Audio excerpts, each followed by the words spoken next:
Mostrando aí pra vocês como faz bem fazer uma limpeza na moto, mano. Ó, depois da limpeza, tudo firmeza. Ó, aqui.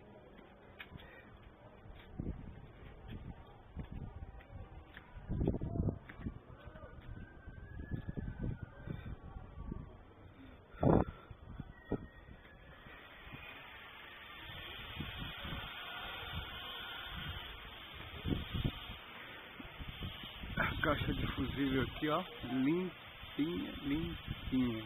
Aqui, motor. Ó.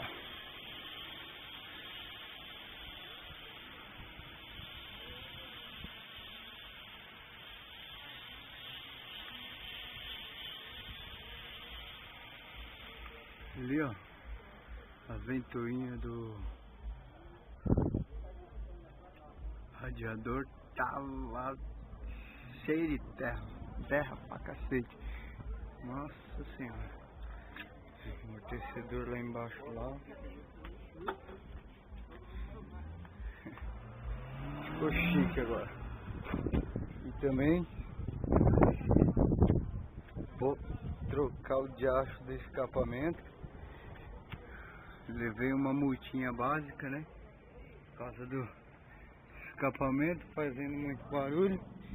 E vamos trocar também, fazer uma revisão aí para poder pegar o documento da moto que foi apreendido.